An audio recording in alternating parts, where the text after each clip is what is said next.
മതത്തിന്റെ പേരിൽ സമൂഹത്തെ ശിഥിലമാക്കാൻ അനുവദിക്കില്ലെന്ന് മന്ത്രി റോഷി അഗസ്റ്റിൻ. ഇടുക്കി ലൈവ് വാർത്തകൾ നിങ്ങൾക്കായി അവതരിപ്പിക്കുന്നത് capsule pharma, Cheruvally building, Idukki കവല, കട്ടപ്പന. രാജ്യത്തിന്റെ 78ാം സ്വാതന്ത്ര്യദിനാഘോഷത്തോടനുബന്ധിച്ച് ഇടുക്കി IDA ഗ്രൗണ്ടിൽ ദേശീയ പതാക ഉയർത്തിയ ശേഷം വിവിധ സേനാ വിഭാഗങ്ങളുടെ അഭിവാദ്യം സ്വീകരിച്ച് സംസാരിക്കുകയായിരുന്നു അദ്ദേഹം. നയിക്കുന്ന ജവഹർ നവോദയ വിദ്യാലയ കുളമാവിന്റെ NCC ജൂനിയർ ഡിവിഷൻ പ്ലറ്റൂൺ വിശിഷ്ടാതിഥിക്ക് അഭിവാദ്യം അർപ്പിക്കുന്നു.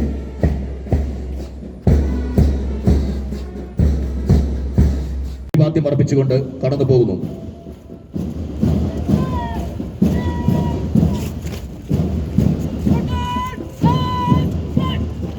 Excise inspector Shri Manu VP നയിക്കുന്ന എക്സൈസ് ഡിപ്പാർട്ട്മെന്റ് വിശിഷ്ടാതിഥിക്ക് അഭിവാദ്യം അർപ്പിച്ചുകൊണ്ട് കടന്നു പോകുന്നു. ഡിപ്പാർട്ട്മെന്റ് വിശിഷ്ടാതിഥിക്ക് അഭിവാദ്യം അർപ്പിക്കുന്നു.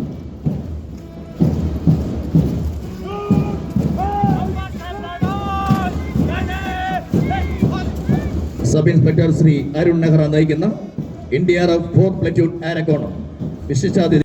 മതനിരപേക്ഷതയിൽ അധിഷ്ഠിതമായ ഐക്യമാണ് ഇന്ത്യയെ നയിക്കുന്നത്. ഈ ഐക്യം രാജ്യത്തെ കരുത്തുറ്റതാക്കുന്നു. കാർഗിൽ യുദ്ധത്തിന്റെ 25ാം വാർഷികം കൂടിയാണെന്ന്. അന്ന് ജീവൻ ബലിയർപ്പിച്ച മനുഷ്യരെ കൂടി നമ്മൾ ഓർക്കേണ്ടതുണ്ട്.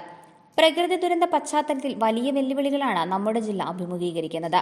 മുല്ലപ്പെരിയാറിൽ പുതിയ ഡാം വേണമെന്നതാണ് നമ്മുടെ ആവശ്യം. തമിഴ്നാടിന് ആവശ്യമായ ജലലഭ്യത ഉറപ്പുവരുത്തിയാണ് പുതിയ ഡാം നിർമ്മിക്കുക. മുല്ലപ്പെരിയാറിന്റെ പേരിൽ സമൂഹ മാധ്യമങ്ങളിൽ പ്രചരിക്കുന്ന വ്യാജ വാർത്തകൾ വിശ്വസിക്കരുതെന്നും മന്ത്രി പറഞ്ഞു. വലിയ വില കൊടുക്കേണ്ട സാഹചര്യമുണ്ടാകും. ഈ സന്ദർഭത്തിലാണ് സ്വാതന്ത്ര്യത്തിന്റെ ഈ ആഘോഷങ്ങൾ അരങ്ങേറുന്നത്. ഇന്ന് സ്വാതന്ത്ര്യദിന ചടങ്ങിൽ പങ്കെടുക്കുമ്പോൾ നമ്മൾ വലിയ ദുഃഖത്തിലാണ്, കനത്ത വിഷമത്തിലാണ്. കേരളം വലിയ പ്രതിസന്ധിയിലൂടെ കടന്നു പോവുകയാണ്. വയനാട്ടിലെ മഹാദുരന്തം നാം ഏവരെയും ലോകത്തെയും ഏറെ ദുഃഖിപ്പിച്ചിട്ടുണ്ട്. എങ്കിലും നമ്മുടെ സ്വാതന്ത്ര്യ ദിനത്തിന്റെ ആഘോഷങ്ങൾ എന്നതിനപ്പുറത്ത് നമ്മുടെ രാജ്യത്തിന്റെ മഹത്വവും ഐക്യവും അഖണ്ഡതയും നിലനിർത്തുവാനുള്ള ധീരമായ പോരാട്ടത്തിന്റെ പാതയിൽ നമ്മൾ തുടരുകയാണ്. ഹൃദയത്തോട് ചേർക്കാൻ മാത്രമല്ല, ഈ വർഷം വലിയൊരു പ്രത്യേകതയുണ്ട്. കാർഗിൽ യുദ്ധത്തിന്റെ 25ാം വാർഷികമാണ്.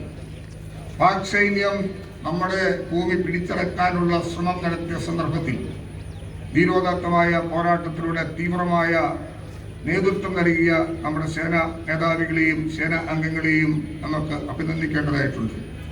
കഴിഞ്ഞ 25 വർഷം അത് പൂർത്തിയാകുന്ന ഈ സന്ദർഭത്തിലാണ് ഈ സ്വാതന്ത്ര്യം എന്നുള്ളതും ഏറെ അഭിമാനത്തോടെയാണ് നമ്മൾ കാണുന്നത്.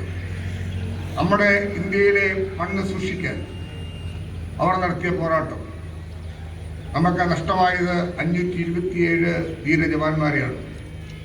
അതോടൊപ്പം 1363 ജവാന്മാർ പരിക്കേറ്റവരും ജീവച്ഛരമായി ജീവിച്ചിരിക്കുന്നവരുമായി നമ്മുടെ മുമ്പിലുണ്ടെന്നുള്ളത് വിസ്മരിക്കാൻ പാടില്ല. അതിർത്തി കാക്കുന്ന ആ സേനാ നേതാക്കളോടും സേനാ അംഗങ്ങളോടുമൊപ്പം നമുക്ക് അവരെ ഓർക്കേണ്ട ചുമതലയും ഉത്തരവാദിത്വമുണ്ട്. ഇന്ന് നമ്മുടെ മുമ്പിൽ ഒട്ടേറെ വലിയ വിഷയങ്ങൾ ചർച്ച ചെയ്യപ്പെടുന്നു. രീതിയിൽ വയനാടിന്റെ കനത്ത ദുഃഖത്തിൽ മുല്ലപ്പെരിയാർ നമ്മളെ ആശങ്കപ്പെടുത്തുന്നു. ജില്ലാ പഞ്ചായത്ത് പ്രസിഡന്റ് KT ബിനു, ജില്ലാ collector V Vigneshwari, Idukki sub collector Arun S Nair, ജില്ലാ പോലീസ് മേധാവി Vishnu Pradeep, ADM Shaiju P Jacob, ജില്ലാതല വകുപ്പ് മേധാവികൾ, ജീവനക്കാർ, വിദ്യാർത്ഥികൾ, പൊതുജനങ്ങൾ തുടങ്ങിയവർ പങ്കെടുത്തു. പരേഡിൽ പങ്കെടുത്ത പ്ലാറ്റൂണുകൾക്കുള്ള സമ്മാന വിതരണവും പരിപാടിയിൽ നടന്നു. തുടർന്ന് വിവിധ സ്കൂളുകളിലെ കുട്ടികൾ അവതരിപ്പിച്ച ദേശഭക്തി ഗാനാവതരണവും പഴയരിക്കണ്ടം ഹൈസ്കൂളിലെ കുട്ടികളുടെ തായമ്പകയും തേക്കടി ആരണ്യം ട്രൈബൽ ആർട്സ് ഗ്രൂപ്പിന്റെ സാംസ്കാരിക പരിപാടിയും അരങ്ങേറി. News desk Idukki live. Idukki live വാർത്തകൾ നിങ്ങൾക്കായി അവതരിപ്പിച്ചത് കട്ടപ്പനയിലെ ആദ്യത്തെ supermed store capsule pharma, Cheruvally building, Idukki കവല. എല്ലാ മരുന്നുകൾക്കും 10 മുതൽ 60% വരെ വിലക്കുറവ്. ബേബി കെയർ, പെറ്റ് കെയർ എന്നിവയ്ക്കായി പ്രത്യേക വിഭാഗം. കോസ്മെറ്റിക്സുകളുടെ വിപുലമായ ശേഖരം. ഹോം ഡെലിവറി സൗകര്യം. വിശാലമായ പാർക്കിംഗ് ഏരിയ. ഇനി മരുന്നുകളെല്ലാം കുറഞ്ഞ വിലയിൽ.